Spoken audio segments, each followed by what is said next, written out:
Okay, I think it's a time. So let's start the seminar. First, I will give a brief introduction.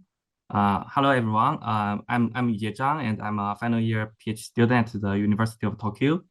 And we have been hosting the Trustworthy Machine Learning Young Scientist Seminar, which is a seminar series that features young scientists giving talks and discoveries in relation with trustworthy machine learning. And today is the 17th ACE seminar, and I'm very excited to have Dheeraj Baby to give us a talk about their recent advance on online label shift problem. Dheeraj is a final year PhD student at UCSB, advised by Professor Yuxiang Wang. He is an expert in online learning and has done many excellent work on dynamic regret minimization problem. Application of his work includes time series forecasting, handling distribution shift, and non-parametric regression. He's a winner of the Best Student Paper Award at Code 2021. Okay, maybe I have speak too much. So we are very excited to know about your research. So if you are ready, please just begin. Thanks, Yuji, for the kind introduction. Hi, I'm Dheeraj. I'm super excited to present to you my recent work on online label shift.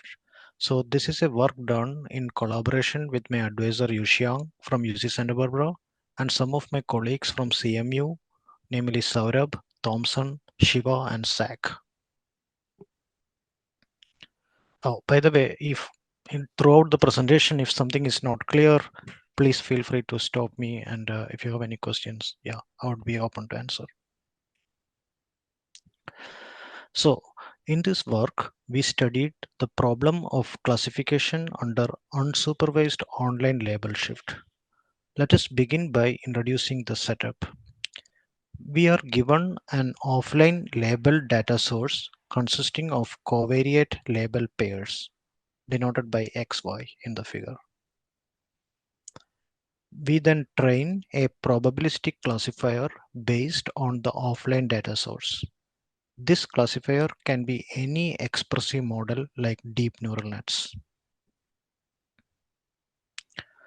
This is followed by an online classification protocol where in each round the nature samples a data point xt, yt in the figure. So here xt is the covariate and yt is the label for that covariate. The distribution of the data at round t is assumed to be a label shifted version of the offline data distribution. This means that at any online round, the covariate distribution conditioned on class label remains same as that of the offline distribution.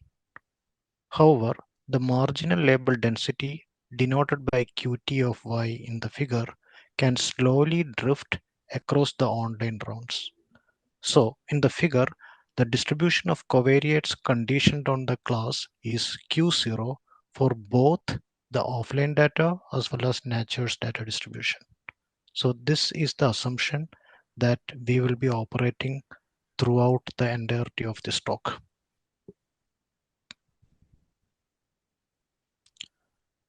Now, after sampling the XT-YT pair, the nature will reveal the covariate XT to a learner, and the learner will predict its label by suitably adapting the initial probabilistic classifier F0, which is trained on the labeled offline data. Oh, by the way, what's the definition of y hat? Yeah, so here y hat is basically the prediction that is made by the model F0. Okay. Basically adapted prediction made by the adapted model F0 after seeing the covariate XT. Okay, it's a prediction. Okay. Yeah, thank you. It's prediction for the label for the covariate XT basically. So, to just summarize, after seeing the covariate XT, we predict its label y hat t by suitably adapting the initial probabilistic classifier, which is trained on the labeled offline data. Now, this protocol is unsupervised because no information regarding the true label of the revealed covariate is provided to the learner. So in this work, we aim to study systematic ways for adapting the initial classifier F0 so that we can attain good classification accuracy on the test distribution without seeing any test labels. So this is the problem statement that we are trying to solve in this work. Now let's spend some time to understand why the label shift assumption can be somewhat applicable in practical scenarios. Let's say we train a COVID predictor F, a predictor F for classifying COVID diseases based on clinical symptoms during the month of November 2019. Let's say approximately 0.1% of the patients are predicted to be COVID positive during November 2019. Now, let's say if we deploy the classifier in March 2020, where there was a spike in the COVID cases, we find that 5% of the patients are predicted to be COVID positive. Now, this prediction is made by the classifier that has been trained on the data generated on November 2019. So since the amount of patients who has been predicted as COVID positive has changed from November to March, and since the predictor itself is unchanged, we can conclude that this particular change in the predicted proportion of COVID diseases is attributed to a change in the distribution of the covariate P of X. So basically, the distribution of the covariates in March 2020 is different from the distribution of the covariates that we see in November 2019. And because of that, the amount of people who was predicted as COVID positive in March 2020 is higher than what we see in November 2019. Now the question is how to rectify F, the initial classifier, to this new test distribution without seeing any label data from the new distribution. In the example of COVID disease prediction, performing COVID test for each patient can be time consuming and expensive. So we would like to effectively adapt the classifier with a severely limited feedback. And this kind of adaptation is made possible by this label shift assumption. Basically, in label shift assumption, probability of X given Y remains same between November 2019 and March 2020. This represents the causal relationship that the diseases cause symptoms, which is sort of a mild assumption that we can see to be roughly holding in practice too. So to summarize, label shift is a reasonable assumption for doing unsupervised test time adaptation in practical scenarios. Now let's try to motivate our algorithm. So to motivate a model adaptation scheme, we start with a simple observation. So what we are trying to do is we are trying to model probability Qt of Y given X. So given a covariate X, we would like to find the probability of the class label Y at round T. So that is given as Qt of Y given X in the leftmost part of the equation. Now, after doing a bunch of manipulations, it's actually simple manipulation. Applying base rule, we can see that Qt of Y given X can actually be written as Qt of Y by Qt of X times Qt of X given Y. Now, because of label shift assumption, we know that Qt of X given Y is same as Q0 of X given Y, where Q0 is the distribution of the offline data source. So remember, the label shift assumption states that the probability of covariates conditioned on the class remains invariant across all rounds.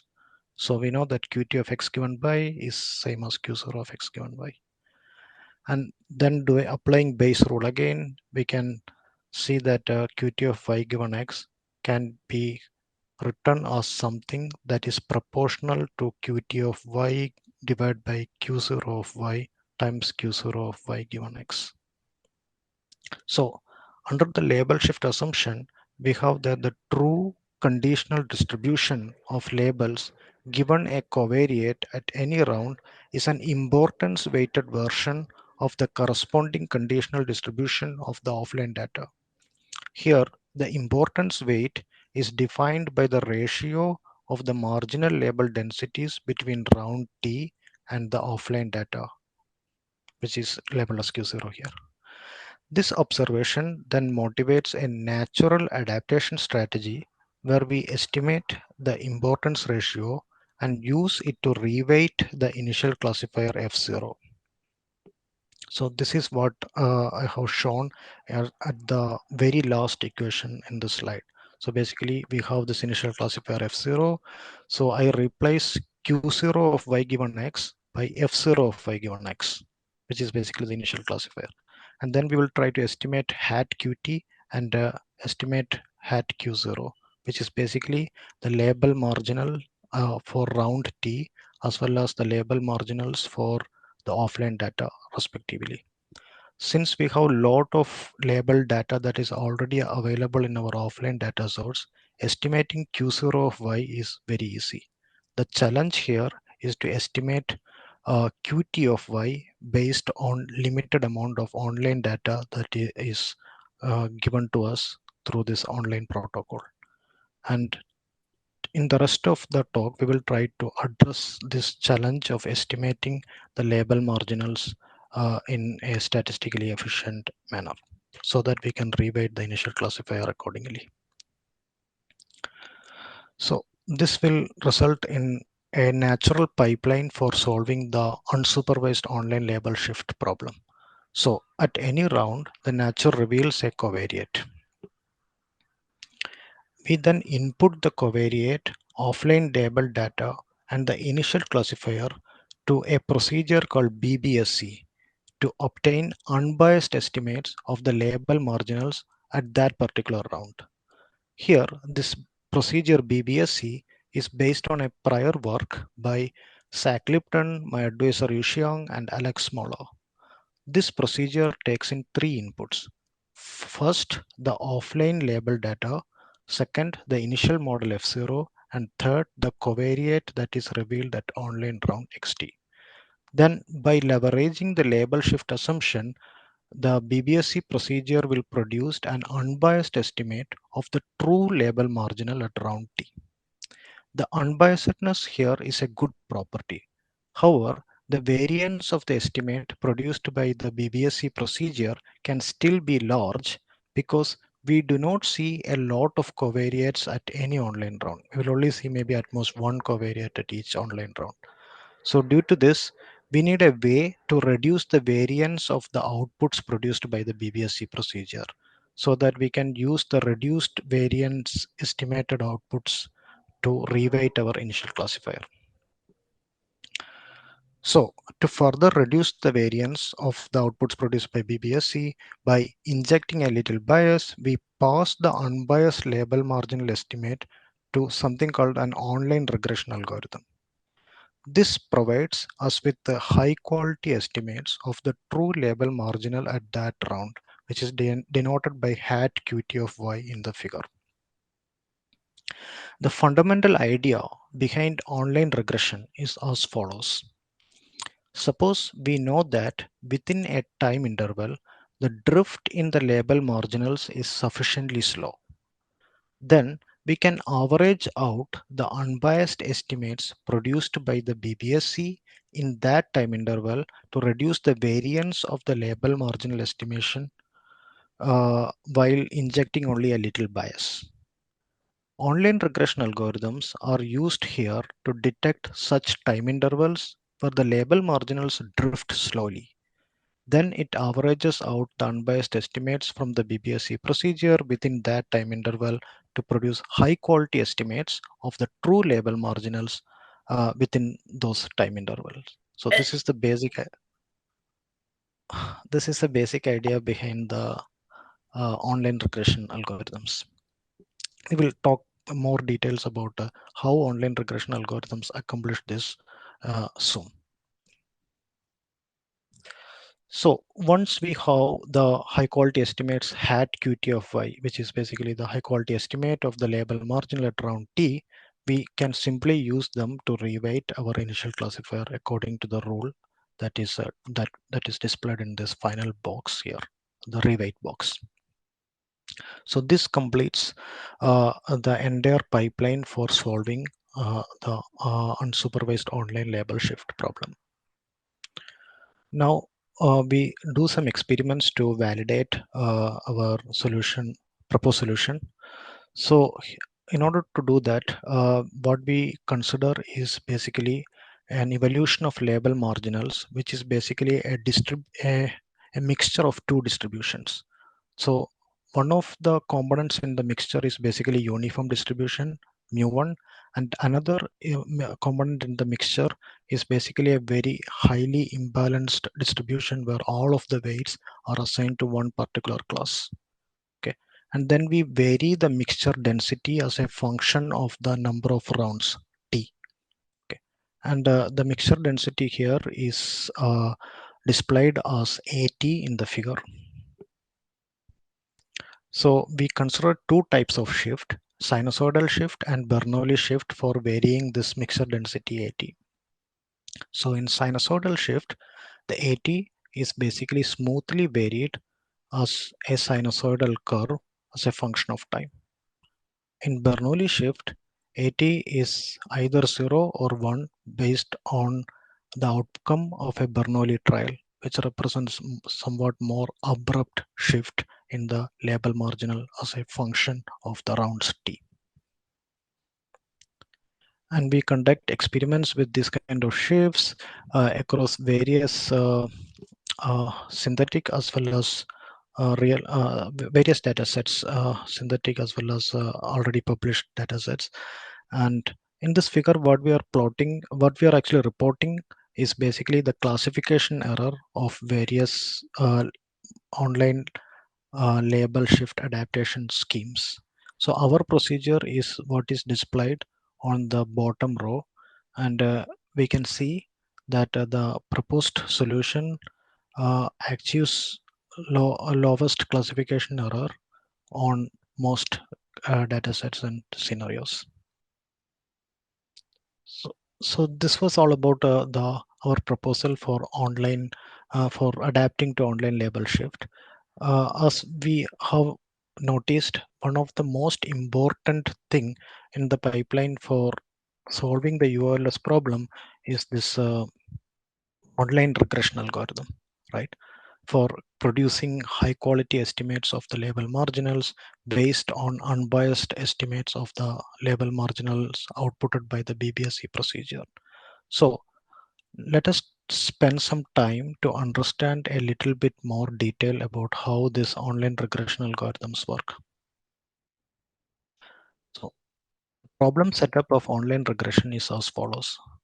At each round t, the online learner predicts a number hat theta t that's basically a real number.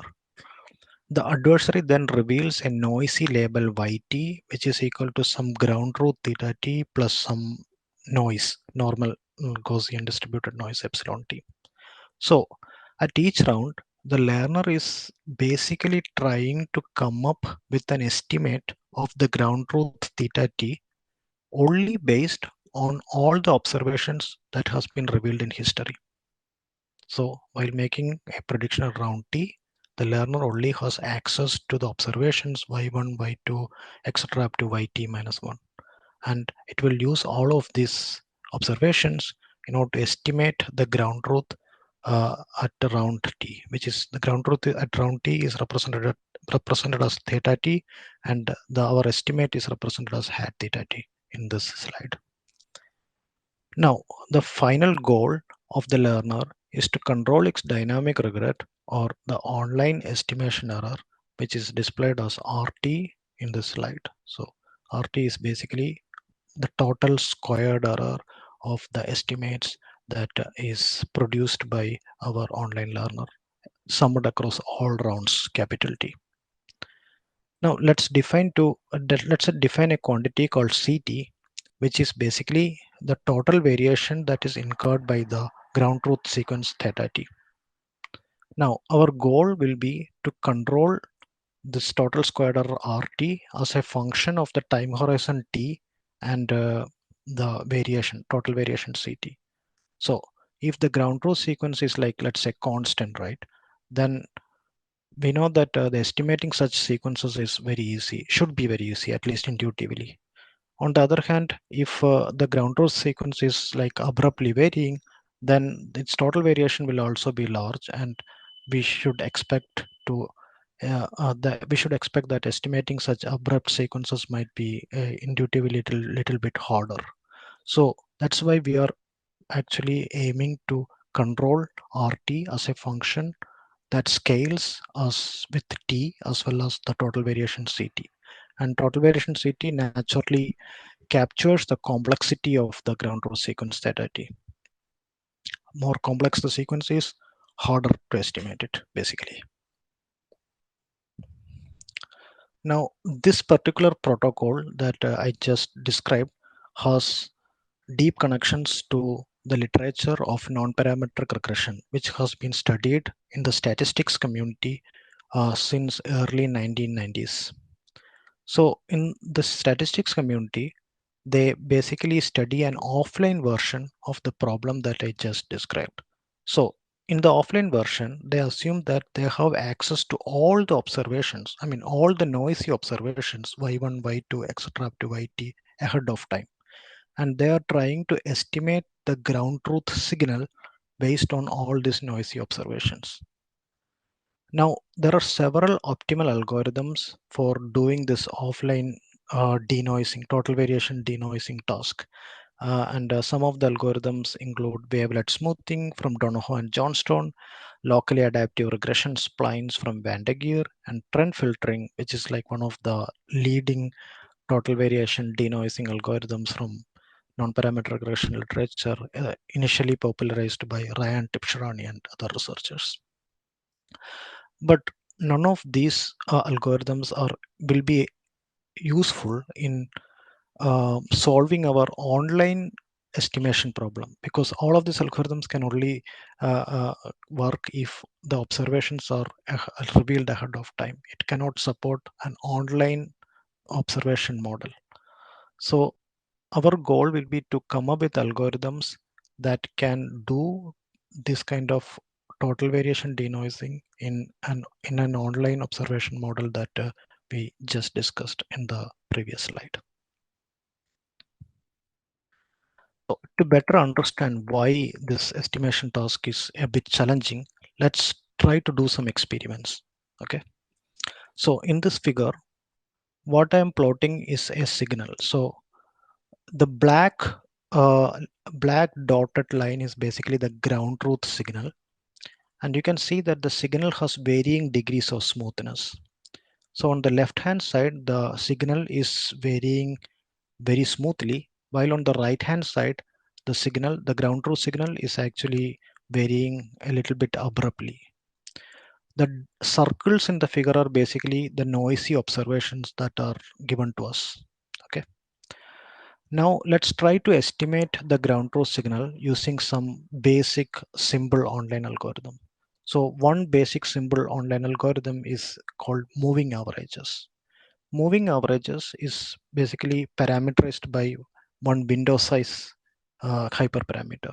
So what it does is at any round t, it will take past W observations, where W is the window size of the moving average, and average and output the average of the past W observation as its prediction for the ground truth at the current round.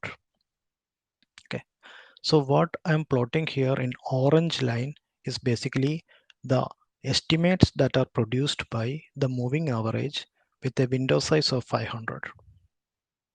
We can see that the estimates produced by this moving average algorithm is actually good in estimating the ground truth signal towards the right hand part of the figure. However, in the left hand part of the figure, this particular algorithm seemed to introduce unnecessary variance behavior. It's somewhat irregular in the left hand side of the figure. So in order to solve this issue, what I did is I tried to increase the window size of the moving average from 500 to 1000. and tried plotting the results. Now what I observe is that the estimates produced by the moving average with window size 1000 is actually better in the left hand side of the figure. But on the right hand side of the figure, it's seemed to introduce a lot of bias and resulting and harming the quality of the estimates there. So from these two experiments, we can actually drive home some important takeaways. So one point is that there is no single optimal window size that can work uniformly across all regions of the space. So for optimal estimation, one has to adaptively adjust the window size based on the degree of local smoothness of the underlying ground truth signal. Now, the million-dollar question here is how to accomplish this algorithmically, and that's where we enter this domain of strongly adaptive algorithms. So let's try to understand, let's try to do a quick primer on strongly adaptive algorithms. So strongly adaptive algorithms are basically this ensemble method where at any round they have a collection of base learner ensemble of base learners, and in order to make a prediction at round T, what they do is they basically combine the predictions of the base learners that are present in the ensemble. So to put this into a figure, let's try to understand how a strongly adaptive algorithm will make a prediction at time step 4. Okay, so at time step 4, the algorithm will instantiate 3 different online averaging algorithms, E1, E2, E3. So these E1, E2, E3 are basically the base learners that are present in the strongly adaptive algorithm at time step t equal to 4. So what E1 does is it simply runs an online averaging of all the observations from y1, y2, and y3. So the prediction made by E1 at timestamp 4 is basically the average of y1, y2, y3. Remember, y1 is basically the observation that we see at timestamp 1, y2 is the observation that we see at timestamp 2, and so on. The prediction made by E2, the baseline E2 at timestamp 4 is basically the average of only the observations Y2 and Y3. Similarly, the prediction made by the baseline E3 is simply Y3. So we can see that each of the base learners are basically trained on varying length of historical data, and they only use those varying length of historical data in order to make their prediction at the latest round. Now, once all of these base experts sort of make their own prediction for timestamp t equal to 4, we have an aggregation layer which sort of combines the predictions of each of these base learners via an ensembling method in order to make a final prediction for timestamp t equal to 4. And this ensembling method is basically a variant of the familiar exponentiated weighted averages algorithm.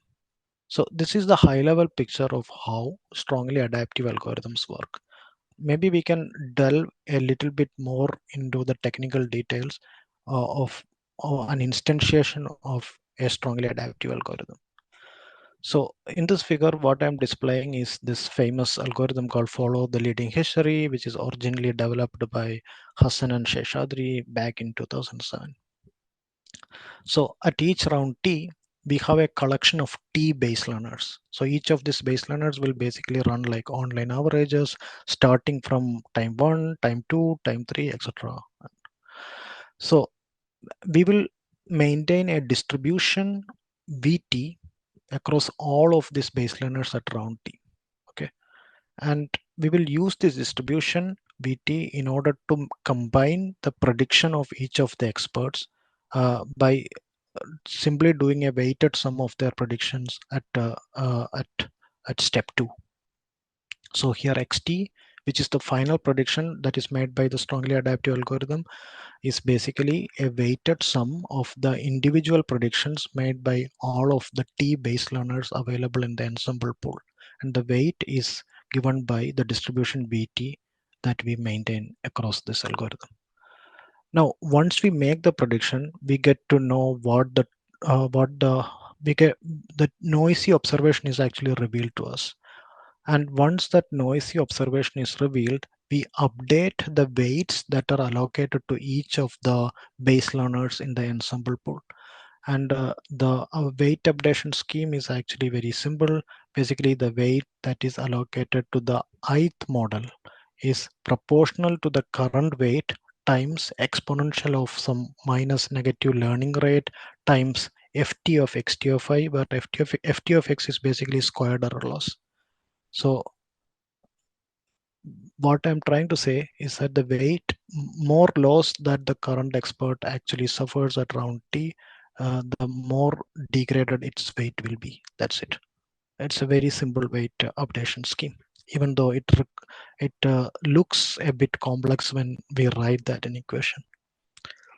Now at the new time step, there is a new online learner that enters into the ensemble pool. Remember that at any round t we have t base learners. So at time t plus 1, we will have t plus 1 base learners, where the new base learners will start averaging from the most recent time step.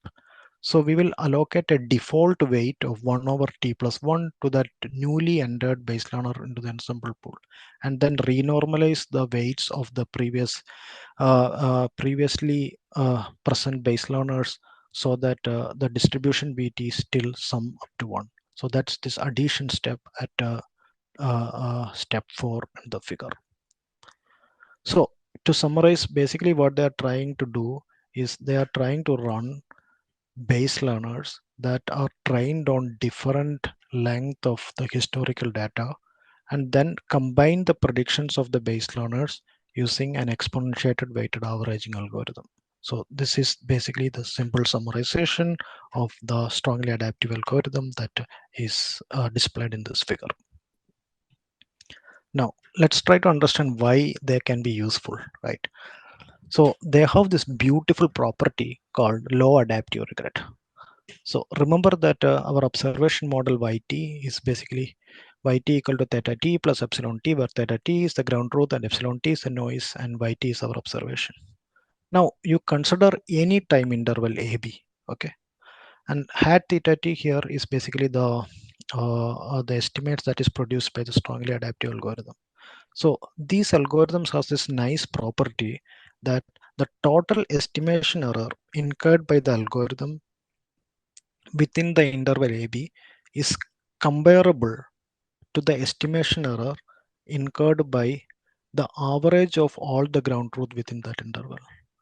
So when I say comparable, it's basically almost a factor of log t away from this estimation error that is incurred by the average of the algorithm. So let's maybe parse this once more. So in the left hand side, what you see here is basically the total estimation error incurred by the strongly adaptive algorithm at within the interval AB. In the right hand side, you see something log t plus what this sum represents is basically the estimation error incurred by the average statistic of all observations within the interval AB. So theta bar is basically the average value of the ground truth within the interval AB. So the second sum that you see in the right hand side is basically the estimation error that is incurred by the average statistic within the time interval AB.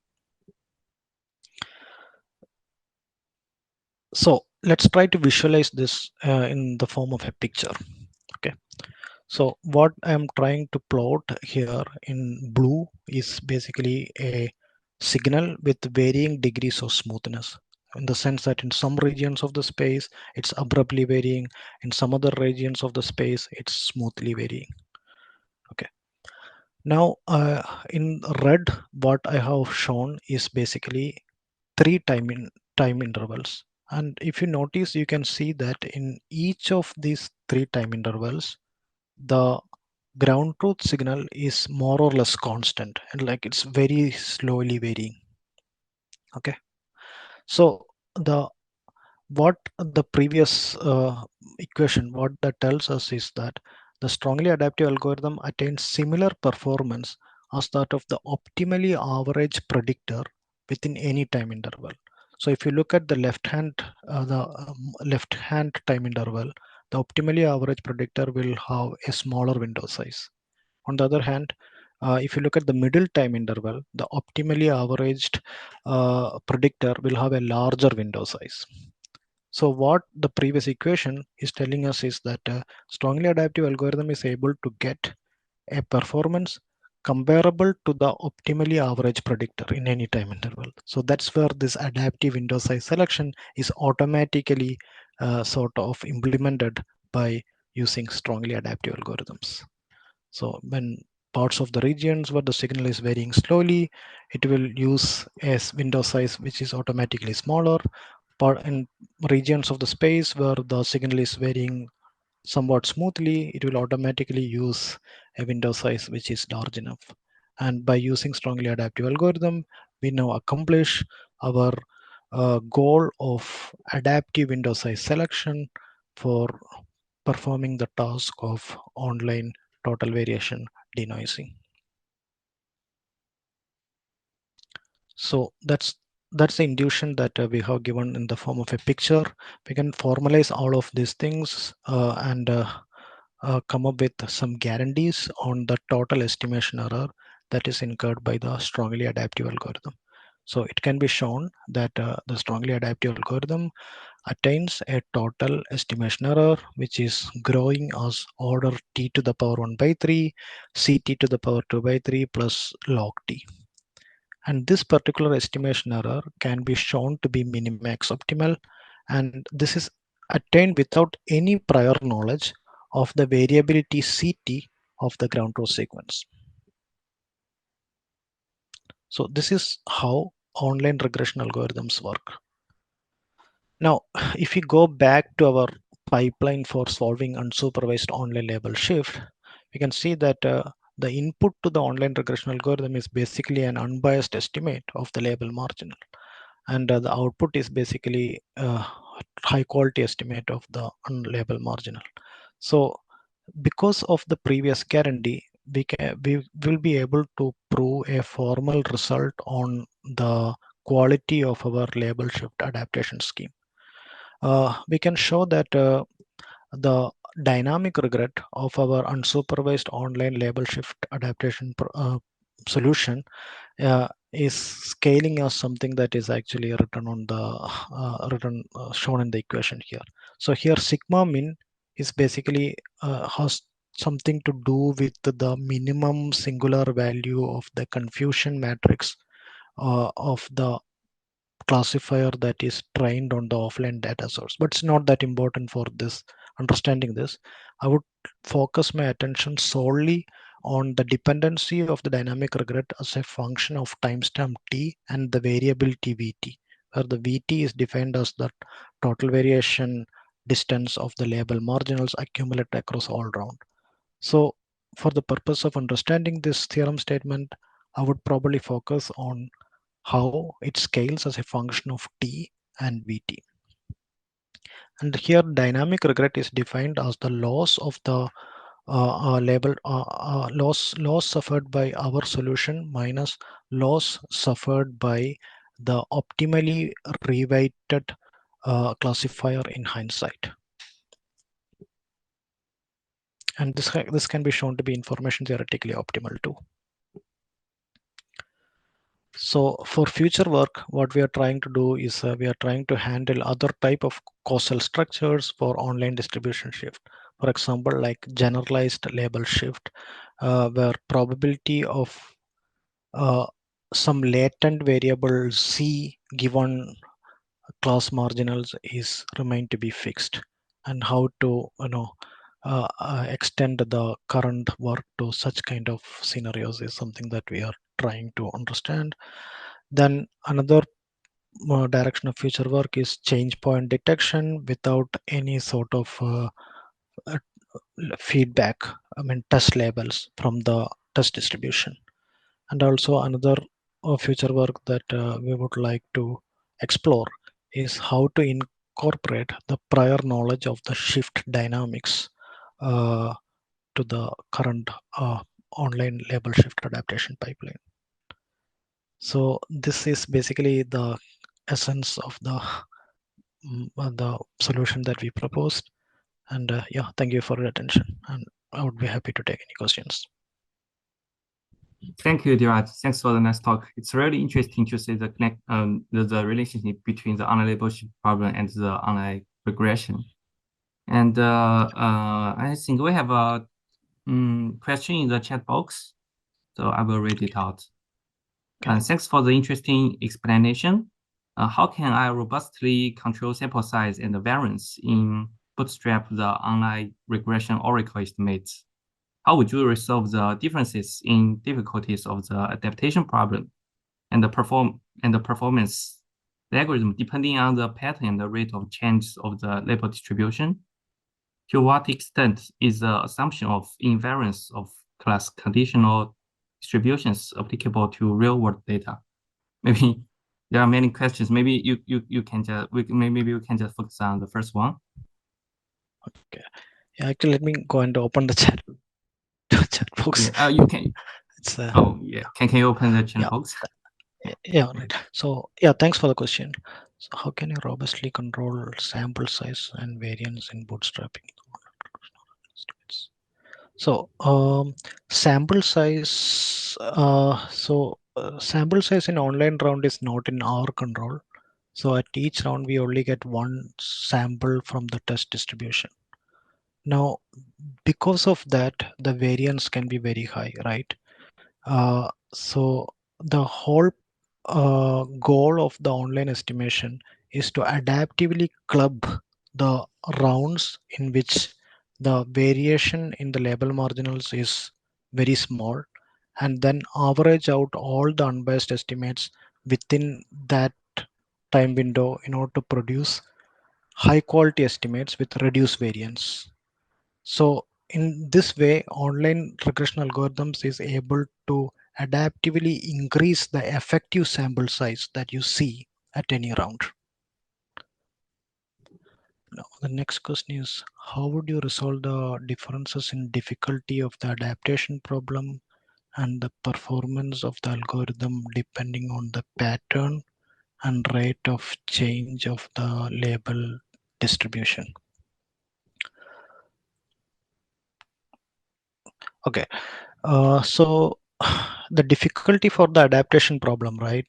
So that is basically if it's actually lower bounded by how much variation that you see in the label marginal. So if you look at the theorem statement that we had, so the difficulty in the adaptation problem is captured by VT, the parameter VT here, which is basically how much variation in the label marginal that we are incurring. And this kind of price of VT to the 1 by 3 that you see in this figure, in this equation, is actually unbeatable in the sense that we can actually prove like lower bounds saying that any algorithm will have to suffer at least this much in terms of the dynamic regret. So this price is something that we cannot escape. So as long as we can actually come up with an algorithm that can produce an upper bound, which also scales as VT to the power 1 by 3, we are good. And that's exactly what is achieved by the proposed solution. To what extent is the assumption of invariance of class conditional distributions applicable to real world data? Yeah, that's an interesting question. To be honest, I do not know.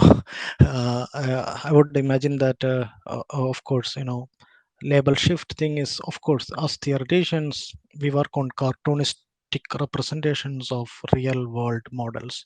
And of course, all models are bad, but some models are useful. So label shift assumption in some sense may not be directly applicable in perfectly in practice, but that doesn't mean that we cannot try doing these things in practice if to do adaptation under severely limited test labels. On the other hand, if you think about it, right, in order to do model adaptation without any assumptions in the unsupervised setting, it's actually an impossible task. So in order to do model adaptation, one has to definitely make some assumptions. Now the question is how strict those assumptions are, right? So label shift is one of the simplest assumptions, I agree. There are other kind of works like relaxed label shift, which is popularized by my co-author Saurabh. So yeah, those kind of assumptions are a bit more challenging than the label shift assumption. So it would be worthwhile to extend our solution to more general assumptions in the hope that we can apply to more practical scenarios. Yeah, I believe you answered the questions that the first person asked.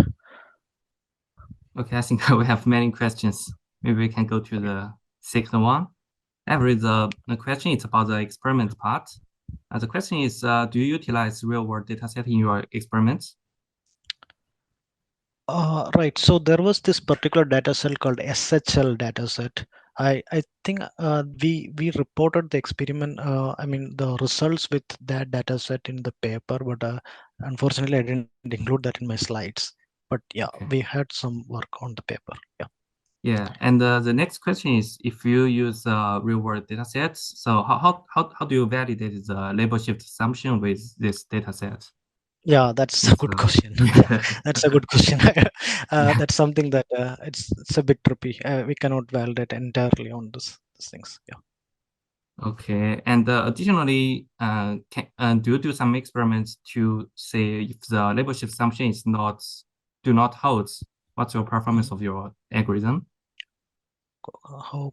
Of course the performance is going to get bad if the label shift assumption does not hold for sure, but in the paper we haven't experimented because the entire premise of the paper builds on the label shift assumption. But I would imagine that the algorithm's performance will start deteriorating once we move away from the label shift assumption. Great. I think Zach has a paper on generalized label shift. Can your this method apply to the generalized label shift assumption? Not directly, but we have to. That's one thing that I have written in my future work, basically. Okay. So how to actually extend the method to generalize label shift. So that's something that we are working on. Yeah. Okay. That's cool. Maybe the third question is about the lower bound. So in your dynamic regret, the dependency on T and CT is tight. But what is if the dependency on K or sigma is tight? Now that may not be tight. We do not claim whether the dependence on K and sigma that is tight. We only claim that the dependence with respect to T and VT is tight. So that's an interesting future work if people need to tighten that up too. Yeah, good question. Okay, thank you. Is there any other question? Okay, for now, I have one more question. Actually, I have the same question with Anna on the variance in the bootstrap the online regression oracle. Actually, can you go to the dynamic regret bound page? Okay, yeah. I'm wondering, can this bound reflect the variance of the noise? For example, if we have many data in one iteration, maybe the variance will be very small. And Right. yeah, so if the variance is not the same for all iterations, maybe for example in some iteration we have many memory data, maybe there's no need to do the maybe online learning, we just do the ERM. So Right. can your bound reflect this tendency trends? Right. So that would be the case where in certain rounds, we have very high quality sort of estimates, and certain rounds we do not have. So the Yeah, question is how to combine two models. One is the output that is coming from online regression, and another may be the output that is coming from the simple averaging thing, because we have a lot of data, right? yeah.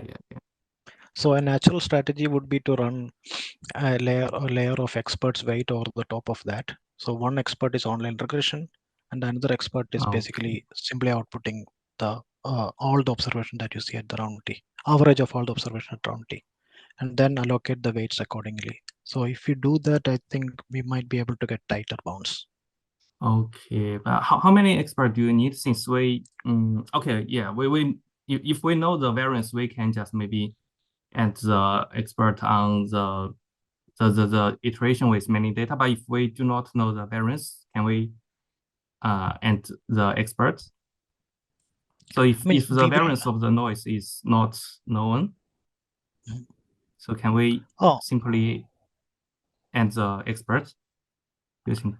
uh, if the variance is not known, can we end which expert? I mean, Oh yeah, yeah. I think your simple your idea is we can add additional expert which do the average. Is that right? right. Mhm. Yeah. Okay. But I think maybe the number of the expert should depend on the variance the variance of the data you at that iteration. If Uh, oh yeah, please go ahead. Please go ahead. okay. Uh, okay, maybe we can discuss this later. Yeah. Yeah, I don't And think I the have a number of experts has to be correlated with the variance. The question is like we can add experts, but the question is how to actually do some aggressive weighting scheme. I mean, weighting allocation between these two experts. So that in the case where the variance is super low, the weighting scheme will aggressively assigns weights to the experts that simply does averaging of all the observations, and like basically best of both worlds type thing. yeah. But So for example, if at some iteration you only have one sample and some iteration you have maybe 100 sample. right. So yeah. So how do we do this average? So you Yeah, add an so expert. the experts, so there will be one expert which will simply does averaging, right? And another Yeah, expert yeah, is yeah, yeah. basically the online averaging kind of thing that we just told. Oh, So okay. the trick here will be to dynamically allocate more aggressively more weight to that expert Oh, which okay. results in best performance. So Okay. So if you you do still use yeah, so if you simply do like the exponentiated weighted based aggregation, this is not gonna work. Instead, we would like to actually use some small loss type weighting scheme. Small okay. loss type bounds, right? In order to make sure Yes, that yes. we Yeah. can track the best losses expert. So the weighting scheme in the Ah, aggregation okay, layer has to be, understood. uh, yeah, Okay. has to be Mm, mm, modified. mm, Yeah. mm. Oh, okay, yeah. So Use a smaller this bound comes for on, the strong. Yeah. yeah, this comes under this last bullet point too, incorporating Okay. prior knowledge of the shift dynamics. If you have, you know, Yeah. I mean, loosely, not exactly, but loosely. Yeah. And Yeah. I have an additional question is about the prior knowledge. Actually, do you think is it possible to incorporate some optimistic online learning in the online regression problem? It's Yeah, hardly in that strongly adaptive algorithm, but yeah, in online regression problem is it possible? Yeah, so that is one of the big questions that I am also trying to understand. So we know that in online context optimization, we can do this prior knowledge, right, with optimistic hints. Yeah, Now in online regression, there are two sources of optimism. One is basically the prior knowledge, right? And yeah. second, we have to exploit the curvature of the losses too. Yeah. So the question of how to exploit the curved geometry of the losses along with the prior knowledge of the shift is something that I haven't figured out myself, but that's an important future work in online Oh, okay. context optimization for sure. Yeah, of course. And I think there's another kind of prior knowledge called dynamic models. It's by maybe Hall and Violet in Yeah, I know. SML 2013. Is that Yes, possible to incorporate that kind of prior knowledge in this model? yes, definitely. That's an interesting future work. The question is how to actually club that prior knowledge with the curved geometry. So that is the challenge here. How to exploit these two Yeah, together, exactly. Yeah, maybe the it's hard geometry to of the incorporate. losses. Yeah, okay, understood. Yeah. Okay, is there any other questions? Okay, if there's no more question, I think this is the end of this talk. Let's thank Dheeraj for the nice talk.